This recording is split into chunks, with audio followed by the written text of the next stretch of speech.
Good afternoon, everyone. My name is Will. I'm head of esports for Clarion Gaming, and today I'll be introducing the IGB webinar.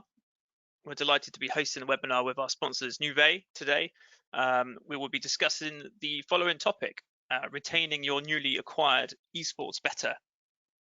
Our panel for today consists, and I'll let them introduce themselves shortly, but it consists of Adam Savinson, who's from Betway, head of esports, Marco Bloom from Pinnacle, he's trading director at Pinnacle Sports, and Owen Tuston, who is Nuvei VP Client Relations Gambling at Nuvei. So I'm just going to hand over to Ian.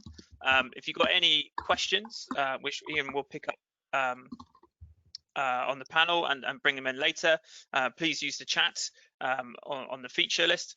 And yes, Ian, please go ahead and introduce the panel a little bit more thoroughly. Thank you. Thanks, Will. That's great, and welcome everyone. We've got a range of issues to cover, and the great news is we have a fantastic panel to do that. But to give you a better idea of who they are and why they're in esports, I'm going to ask each of them to say a little bit about their companies, because I think that's kind of blindingly obvious, but more importantly, how and why they got into esports. And I'm going to start with Marco because he's the oldest and the most experienced guy, and I have to find somewhere to start. So there you go. Well, that's fair enough. I'm the oldest, you know. Well, no, my name is Marco. I work for Pinnacle for 13, 14 years as a trading director.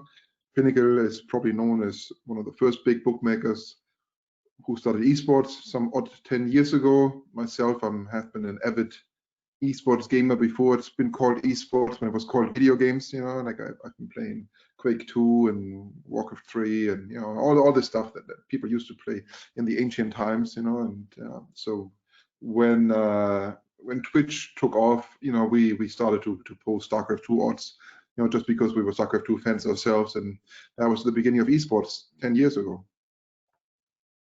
Yeah, thanks, Marco. Adam? Perfect. Hi, everyone. So, yes, my name is Adam Savinson. I'm the head of esports for the Betway group.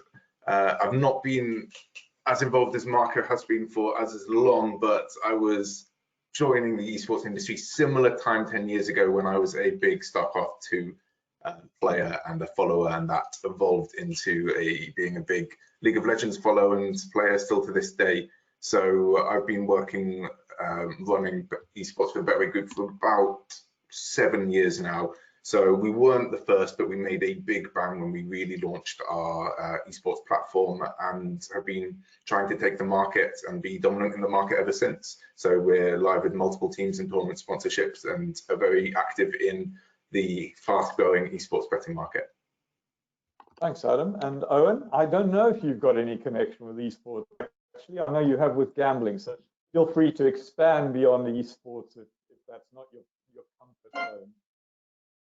Yeah, thank you, Ian. I've been working in the online gambling and payment space now for nearly 10 years, working with a whole host of gambling merchants of all shapes and sizes via a number of different companies. I recently moved to Nuvei 4 months ago, and esports is a big vertical for us, and we're interested in growing that space even further and using our expertise to help merchants grow and expand their business in a very exciting industry. Thanks very much. And, you know, I was slightly curious about today's topic, retaining your newly acquired esports bettor, because of course it begs the question if you've got any to retain. So we're going to go back a step and talk about how. Well, for the first thing I'm going to ask before we do about how do you get an esports client in the first place before you then retain them, is to ask both Adam and Marco, what does a typical esports client look like? Adam? So I think it's a really good question, Ian, and I think every operator around the world probably can answer this slightly differently. There isn't just a standard person, and that person is the stereotypical esports player. And as esports becomes more prominent throughout the world, whether that's as a niche or whether that's in mainstream media, we're going to see a whole range of different different types of people who are really interested in the scene, whether those are people who, you know, first came across FIFA betting because they were looking for an alternative when there was no sports during lockdown, or whether that's somebody that's been a Counter-Strike fan for 20 years. So I don't think it's really worth putting a specific label on an esports bettor. I think it's different based on the games you play and in the country that you live in. However, I guess to give yourself a bit of an answer, it's, you know, between the ages right now of 18 and 35, you see lots of people who are extremely computer literate, quite often very good levels of English, because even though they may not be speaking English as their first language in their country, English is quite a common language when you're playing multiplayer computer games online. So I think that's just as a small segment, a bit of a description, but it really does depend on the game that you play, the country that you're from, and also I think it's very different now compared to where it was 3 years ago, and we're going to continue to see that development. Yeah, I agree. And Marco, do you have anything to add to that? No, but I do think, like, building up on the last thing that Em said, I think one of the questions that I really ask myself is, right, what does the esports bettor look like in 10 years, right? We have a world, where we're now in the 5G era, right? And people are gaming everywhere. We saw League of Legends now having a pretty sick iPhone 12 app. I mean, I haven't tried it out myself, but I mean, I just saw the videos and it looks outrageously good. I mean, so we're going to see esports being taken to a whole lot of different level, right? We are on the verge of eventually getting AR, VR on, right? We haven't started to explore those esports. I've seen probably most people who are in the space have seen like the cool beginnings in Japan, right? Where people fighting 4-on-4, shooting fireballs with a AR, VR game, and it's amazing, right? And we can only, I think in 10 years, like esports is really, not the same that it was 10 years ago. I think we're going to rapidly increase our, increase the bandwidth, increase the engagement factors, and thus increase the betting, right? I mean, that's ultimately what it comes down to: better players, more engagement, more betting. Yeah, absolutely. And before we move into the sort of infrastructure issues and to bring Owen in, I just wanted to have a quick brief answers, please, from guys about how did you get your first esports clients? Marco, if we could just come back to you in a minute, just because Pinnacle was really, certainly in my experience, the first sports book to start putting up esports markets. How did you just put them up and if you build it, they will come, or did you have a strategy here? Were you Kevin Costner or more, Bill Gates? No strategy whatsoever. I'll be quite honest. Just put it up. No model. No odds making. We just guessed. Put it up. I mean, in our context, it's like $100 wager or whatever is nothing, right? So we might as well just put it up and have fun with it. I mean, and then the first customer came and it was amazing. I remember we cheered when the first bet came in, right? Because the first week or whatever, no one bet, right? Somebody has to find it on your website. It's 2010. It's before esports was esports, right? So somebody has to find your website, then click on esports, then know what StarCraft is, and then bet on a Korean player, right? I mean, the chain of things that have to happen before they place a wager. Then what we saw was every month, the increase was there, and then you knew it was for real. Yeah.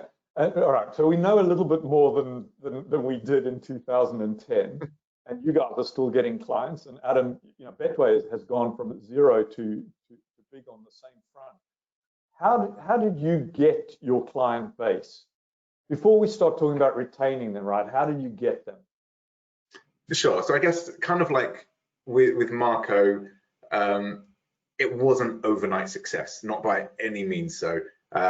When we first started out, I think we did have more of a strategy. We were coming in a little bit later than Marco. We were already aware of Pinnacle within the industry, making some great PR announcements that esports was doing well. So we definitely knew that the market was there. But authenticity was our big focus, and how can we make people understand that actually Betway knows what they're doing when it comes to esports, with, as you can imagine, an absolutely tiny budget and very little flexibility, a product that wasn't ready yet. So it was just little by little doing tests, partnering with the right people, and just continuously talking the right language, even when we didn't have the success. So it certainly didn't come overnight, but perseverance, putting out, you know, the right content, talking to the right people, and slowly but surely that resonated. I think, you know, that's something that maybe isn't as easy nowadays to do because it's an extremely competitive sector. And when we were there weren't so many other people trying to do it. It was more just, how can we do something with such a tiny budget, and how can we actually get people to trust us? But that's how we started. Yeah, that's great. And obviously, I kind of saw the beginnings of that when I came into esports in 2015. A super interesting time. So before we get to the really sexy stuff around, you know, live betting and data and all these wonderful developments and impacts of COVID and all this stuff, we'll deal with some infrastructure issues here, and particularly to bring Owen in. One of the barriers worldwide, which I know has not gone away, but in the Western world is somewhat more developed, and in the regulated license space is somewhat more developed, is to look at the ease with which accounts can be opened, right? Because I think this is a major factor for any betting operator, and there is layer and layer of regulation piled on that with AML and age verification and different license regime obligations that you have to fulfill. And the easier you can make that process, the easier it is to obtain a client, right? We all know that. So, Owen, with that in mind, what does Nuvei bring to the table, and what's your experience of dealing with operators offering esports so far? Well, it's an interesting question, and the whole point is it's less so much about what Nuvei brings to the table and being able to do that. I'm certainly not here to sit and plug Nuvei today, in all honesty. It's more a case of being able to see how we can support customers and educate people in terms of how they can thrive in these markets. As we've seen across Europe, as you mentioned in particular, regulation is extremely tight. In markets such as Sweden, responsible gambling is huge. We've just seen the changes in technical requirements and regulatory requirements for Germany, for instance, where you have to be able to do account verification from the payment method to the account name on the account that's registered. And it's extremely difficult, and it goes wider than just the esports piece. When if you're trying to see what you can provide to any gambling punter, it really depends upon their appetite and how easily you can make it. You can use different payment methods these days, which do KYC instantly on the initial deposit. So as soon as they sign up, you can do it quite quickly, and then they have to do further deeper verification afterwards in some cases. So really, operators need to be able to just find verification services and do it quickly.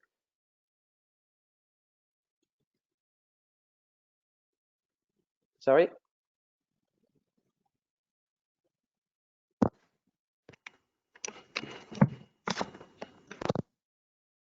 Did we lose Ian? Hello? Ian? So guys, I can't hear anything.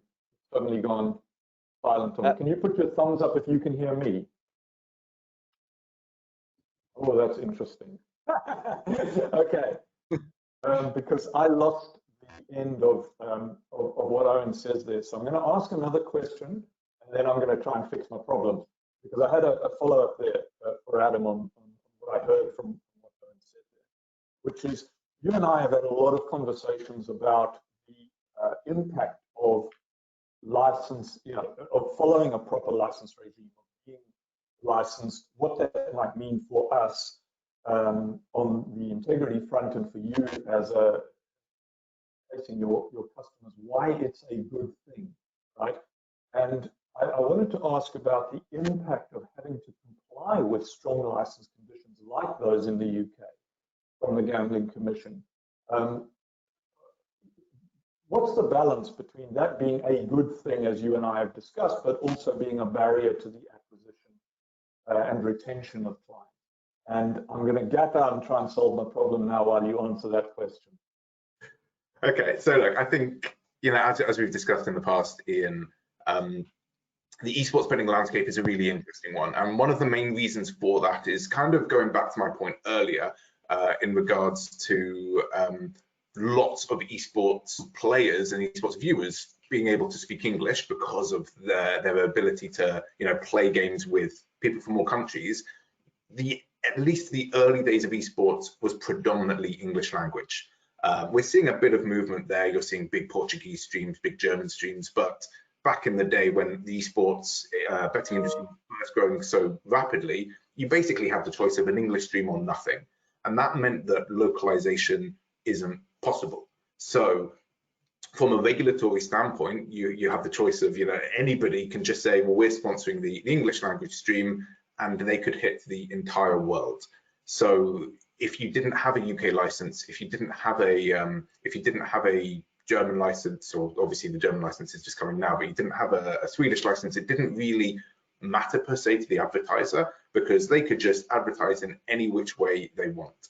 And from that standpoint, bringing new regulation in to reward the people that are doing it properly is actually really important. We all know that the way that the betting industry works is betting is going to happen irrelevant. People want to bet, people are going to find a way to bet, and the esports industry is a great example of that. Not out of malicious intent, but the skin gambling industry came out of the fact that people wanted to gamble and nobody was offering it. So we need to make sure that regulation does happen in order to make sure that advertising is done legally and responsibly. Sounds like you can hear again, Ian, that's good. Advertising is done responsibly, the customers are protected, but they're also protected from gambling companies that aren't necessarily following the rules. Yes, more regulation comes with more hoops you need to jump through, and of course that is something that the betting industry needs to face, but it is all from a very positive standpoint of, in order to have a healthy betting environment, we need to be protecting the customers, we need to be marketing responsibly, and that's why we always embrace regulation. Esports is a particularly interesting one because you'll have somebody who's not necessarily regulated advertising in an English language stream, and arguably, are they advertising to a UK audience without a UK license? It's quite hard to say. So that's why the regulators need to be working with the esports betting companies to just understand that situation and to protect the customers properly here. Because if they start, getting rid of esports, all that's going to happen is those punters are going to go to unregulated betting companies who are being advertised to all the time anyway. So it's a really interesting space. Yeah, thanks. Marco, have you got anything to add to that from a Pinnacle point of view? No. No. I do not have anything to add to this. Like Adam covered it quite well. Yeah, thanks. To come back to you, Owen, on that, do you find it different, and if so, in what way, dealing with your customers, your betting operator customers in different licensing regimes? Is it easier, better? What's your overall view of the importance of regulation and the difference it makes in the different jurisdictions? As Adam alluded to, regulation is extremely important because it enables people to bet safely and have a confident experience whilst they're on the website, that their money is secure and what they're doing is legal. If you take a look at the US market, for instance, there's a number of states that will allow betting on esports, but there's still quite a few states that haven't regulated esports betting within their regulation framework. So it can often lead to confusion, especially in certain areas like across Europe, where depending upon which market you're in, some people don't quite know what is grey, what is white, what is black, and it provides security and comfort. Now, from a customer perspective, it's important for them to be guided by their partners in terms of helping them meet the regulatory requirements. So if they need to have certain things in place for payment methods, or if they need to follow certain regulation, or if their scheme changes, then they need to be kept up to date. They need to be informed, and they help them make the decisions depending upon which market it is. Yeah, and to what extent do you get asked to provide your services to operators that are perhaps not complying with their full license or any license obligations? Because clearly that's an area of operation where we, as an integrity organization, have quite a lot of overlap. Yeah, it's a good one. If I had £1 for every Curacao licensed merchant that came up to me asking me for payment methods across Europe and things like that, then I'd be a rich man. But it depends upon the payment methods that they're trying to use. It depends upon the markets that they're trying to use them in. Some you can use with the different licenses, such as Curacao, for instance. The Maltese license or the Isle of Man or Jib, that used to cover a lot more markets back in the day.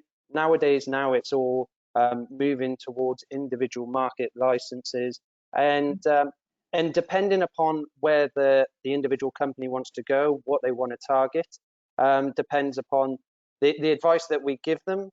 From a payments perspective and a payment provider perspective, we can't provide tax advice or legal advice, but we can support them and provide them on advice and guidance in terms of what might potentially be profitable for them in terms of market size, volume, the type of players, the type of payment methods, because each come with a different cost, whether it be due to different payment methods or processing in particular, or settlement, for instance.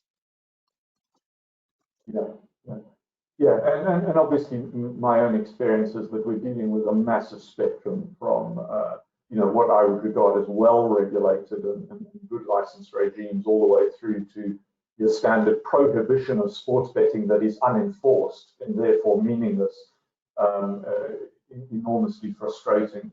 But to move on to what I did probably oversell as the more sexy areas of this, particularly when we're dealing with client retention as our key topic, is that having acquired these bettors, clearly we have to keep them happy.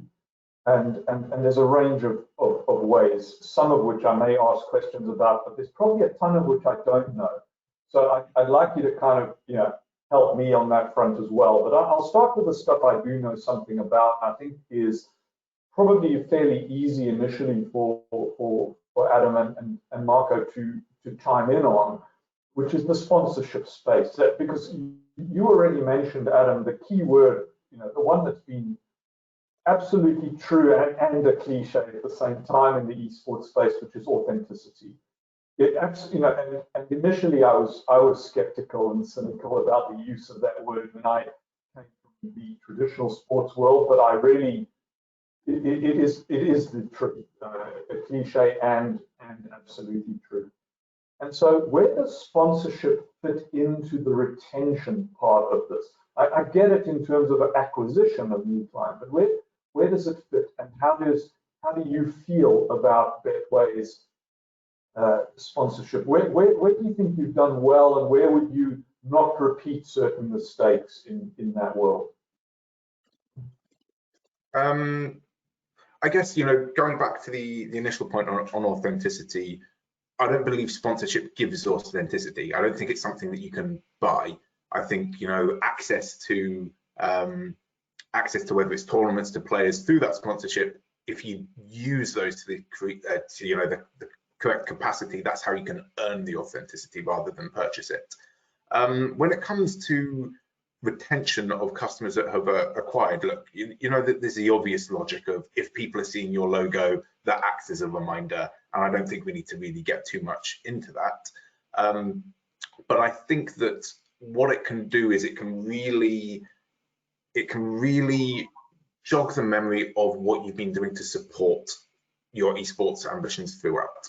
So if you've never done anything before, you've got a sponsorship logo on there, you've got some customers that have been on your website, it might do something, but for us, it's just another piece in what is quite a large puzzle of marketing initiatives. I also think it depends how you believe you got these customers. If let's say you're an operator and you've seen an influx of new customers that are betting on Counter-Strike, and you're really happy about that, and you've never done any Counter-Strike marketing, So you're in a really interesting space. Is sponsoring an event going to retain those customers? I think you need to have a think about why they probably came to you in the first place. If you've never done any marketing, is it because they're using an affiliate site like OddsCheck and actually you have the most competitive odds? And by slapping another logo, is that really going to retain the people that are clearly only price aware? I would probably say no. So I think, you've got to really have a think about where these customers came from. Were they cross-sold? Were they acquired out of nowhere? Or were they part of a big acquisition campaign? And just get into the shoes of why would somebody stay? Are those customers here for your product? Are they here for your odds? Are they here for your authenticity, your customer service? And really lean into that. And I think therefore for every single operator, it's quite a different story, because everyone's esports growth over the last 6 months has a different reason. Some of it's been in the traditional esports, some of it's been just cross-sell, some of it's been FIFA. So there's not a one-stop shop. For us, sponsorship is really important because we're supporting it with so many other things. And that rejog of, oh yeah, Betway is the one that that I saw that great piece of content for, or I follow them on social media, and that can rejog the memory into bringing somebody back to the website. But I also think a big ambition of Betways is to be, first of mind. So you'll probably hate me for saying this, Marco, but I'd like to think that somebody might see a Pinnacle logo somewhere and go, oh, that's great, I want to go to Betway. And that's, that's the approach that we might be trying for. Oh, look, and Marco, I remember you and I having a conversation as far back as about 2016, where you said to me, firstly, we don't need to advertise, to sponsor, and I don't think we ever will. And then I think, and I may be wrong about this, but I think the first time that I saw your logo was an ESL event last year, 2019, that I saw a Pinnacle was sponsoring something. I may be wrong about that, but that's what's in my head. So obviously it's, or somebody at Pinnacle changed their mind over you, which I suspect is probably closer to the truth. But what's your experience and thoughts about sponsorship as a way of retaining?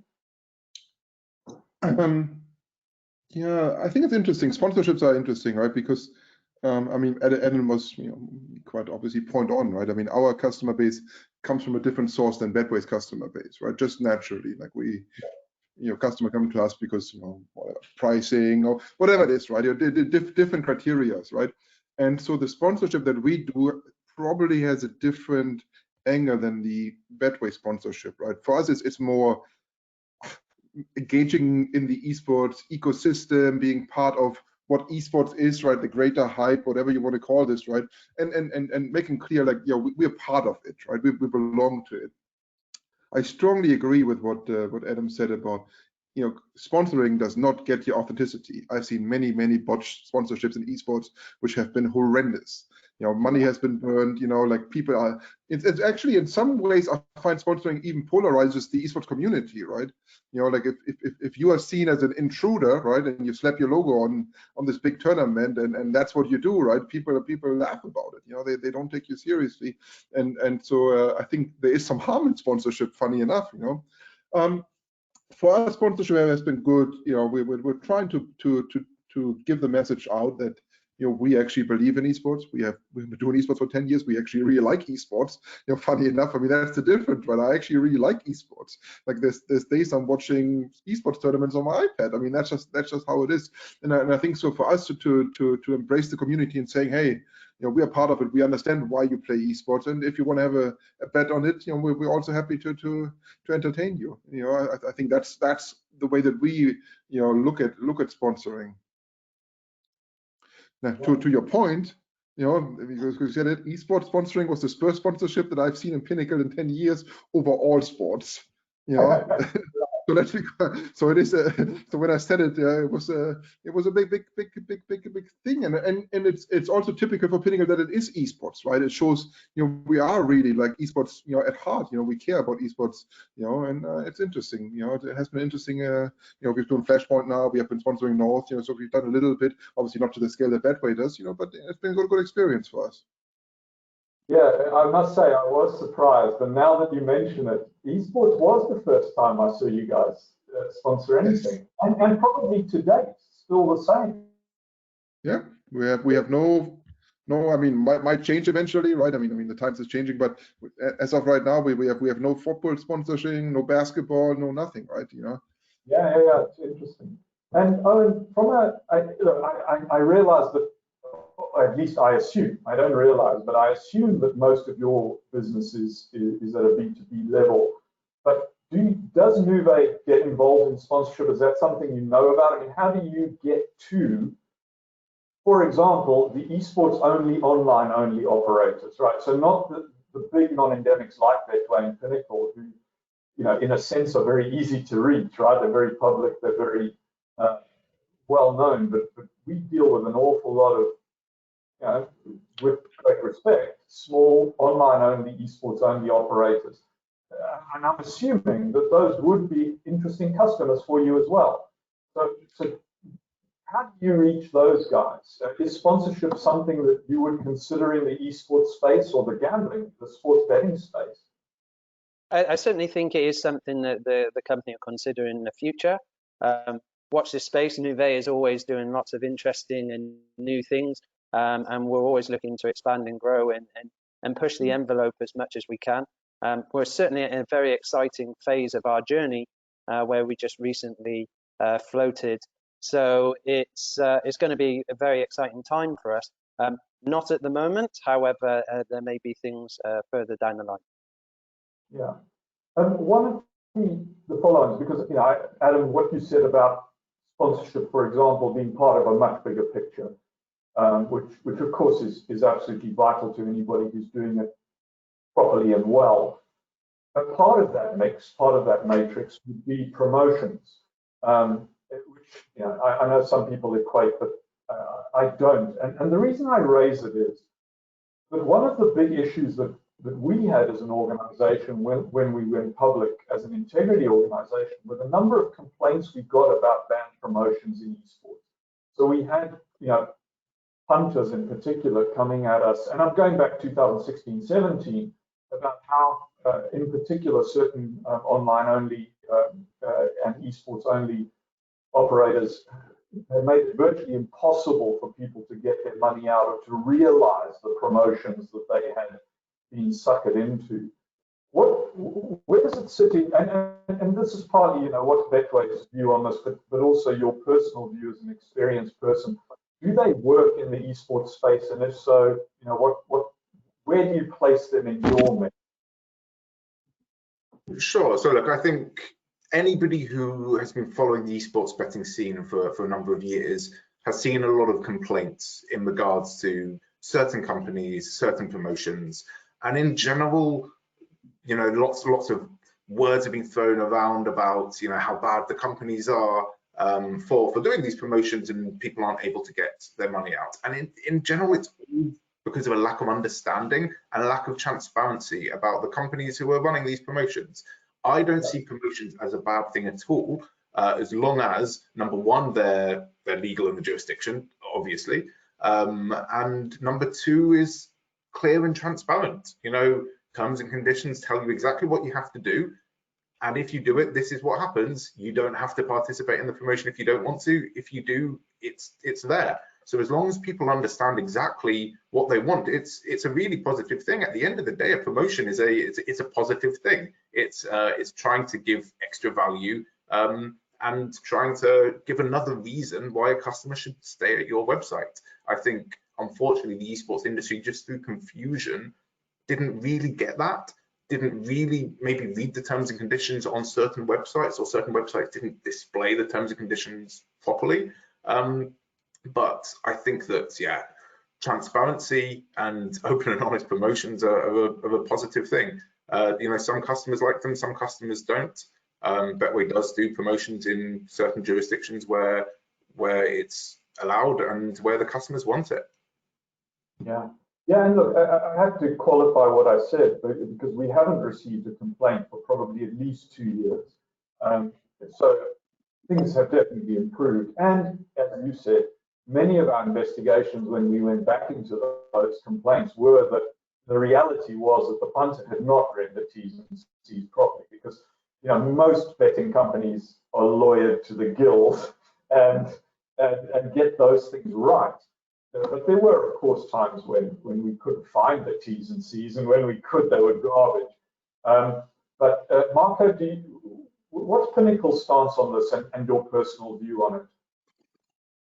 My personal view is I don't have a problem with promotions. It is what it is, right? I mean, you know, what I do have a problem with is with, you know, like illegal organizations, just, you know, I call them deposit only books, right? Where, you know, all they do is, you know, try to get the customer in, you know, like unrealistic promotions, you know, and then like, you know, and the customers are basically stuck and then can't get the money out, right? You know, but we have to be very clear. These are not companies like Betway, like ourselves, right? These are illegal companies or maybe half legal companies at best, right? So I think we have to be careful when we talk about promotion to put everybody in one basket and hit the entire basket with a stick, right? You know, there's no problem. I don't have a problem with the Starbucks promotion either, right?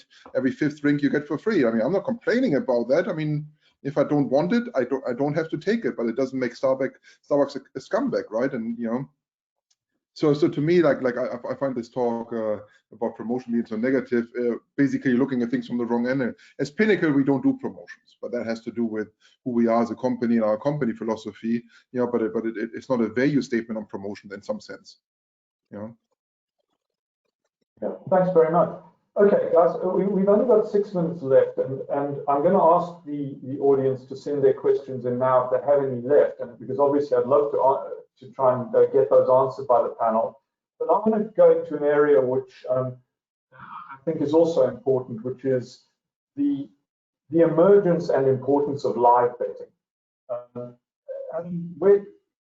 Obviously, Betway's offering in this respect has grown exponentially over the last while, as most people want to.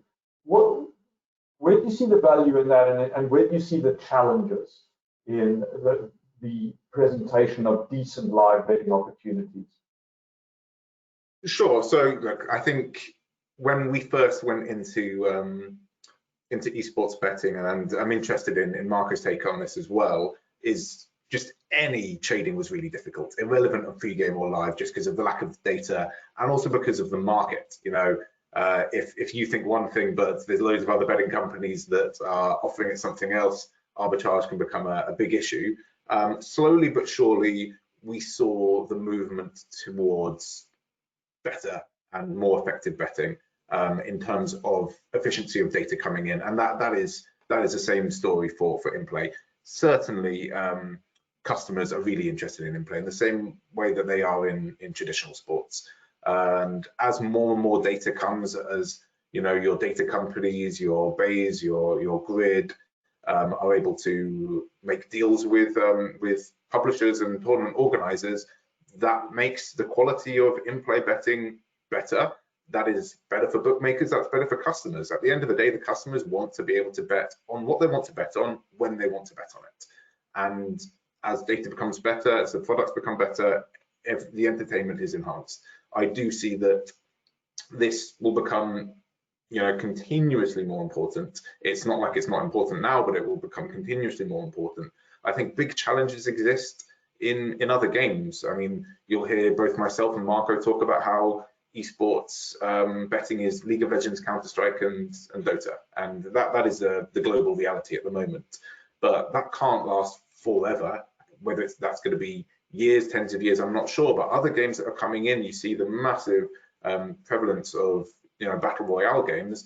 Trying to do in-play on those kind of games is an absolute nightmare, where you can't even see everything that's going on. Like the way I describe it, it's like a horse race with 100 horses going on for an hour. Like how do you deal with that? And that is further challenges that the data does exist. The data is there. How are people able to, you know, take advantage of that and make whether it's models or, you know, visualizations to help the customer and the betting company actually offer what customers want. Yeah, no, I recognize all of those challenges on top of the integrity challenges that a lot of this produces. Marco, your thoughts on live? Esports is basically live sports, right? I mean, if you don't trade esports live, or the majority, like you don't have an esports product anymore. 2000 2014, esports was pre-live, and like live, like we had maybe like whatever a trailer felt like doing a tournament, right? So it has shifted. I think 2021 is going to be very pivotal. I think we're seeing a very maturing of the data products now.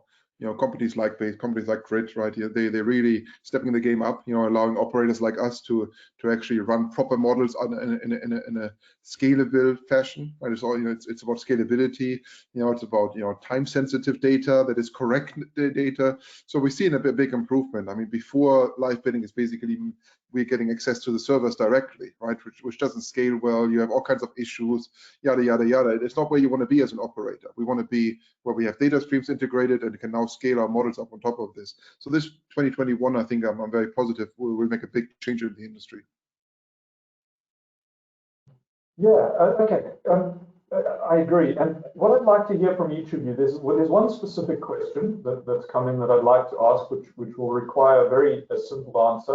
I don't think that you'll have access to the data that allows you to answer this question, but what I'd like each of you to very briefly answer before I hand back to Will is, what do you see as the most important future development for esports betting?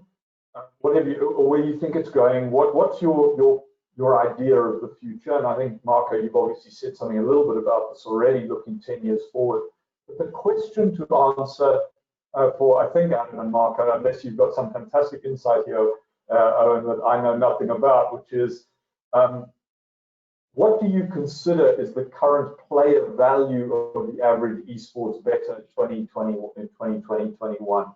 But before we do that, Owen, what do you see as the future of, or the most important issue in the future of esports betting? For me, I think it's all going to come down to regulation and what happens in that space. This is huge across a number of different verticals these days, especially in gambling, how markets see e-gaming. And from an e-gaming betting point of view, it's very important that the operators that are now either growing in this space make sure that they offer the right payment methods in order to be able to accept these new and upcoming punters. There things such as mobile carrier billing, for instance. A lot of transactions that are generally floating around the €18 mark. So mobile carrier billing meets this perfectly. So it's really important that as the e-gaming betting space evolves, that the operators offer the right payment methods and have that user journey. They spoke about in-play betting, for instance. You have to make that deposit journey as slick, as quick, and easy to deposit as possible, whilst at the same time using the safe methods. Yeah, thanks. Marco, how about you? The future of esports. And the future of that's a question I've been asked for the last, I don't know how many years I'm on the panels. I usually try to not be too cheeky, but the answer is, if you ask this question, it's a lot more than you think it is. And I think that's a really true statement. People think esports is tiny. I just want to point out, if it would be so tiny, not so many companies would invest so much in sponsoring and all the things. There's a reason companies do this. Yeah. Get in the game. And average player value? Any thoughts on that question? From my side, what I would say is, obviously, look, we can't go into specific values, but I would say it's important to not ask what the average esports bettor is. I think the questions are, in which country, in which game. Esports has always been an umbrella term, and that is becoming even more so as we bring in, sport replacement games, NBA 2K, FIFA, as we see the difference with Counter-Strike, CSGO, League of Legends, other games. When you're looking at different countries from all around the world, I think there isn't an answer for that, unfortunately. No, thanks. I agree. I've always struggled with this talking about esports as a general thing, because it is about game verticals, and for our lives, certainly the three of us directly involved in this, it tends to be 99% around 3 games, right? But we all recognize that there's 20 other games. going on, and some of these are rising fast and are going to be super products. You know, the next Counter-Strike is going to evolve. It's inevitable, whether it's Valorant or something else. And as soon as somebody gets a grip on the Battle Royale games, we're going to see something special. But how do you get a grip on a greasy pole? And with that, thanks very, very much to all of you, Owen, Adam, Marco, and I'm going to hand back to Will. Thank you, Ian. Yeah, that's all we have time for today. Thanks again for all the panelists, Marco, Owen, and Adam, and moderator Ian for taking us through that session. This webinar is going to be recorded and it's going to be available on demand on igamingbusiness.com, so you can rewatch it and share it with your colleagues. Otherwise, we'll see you soon. Thank you. Yes, guys.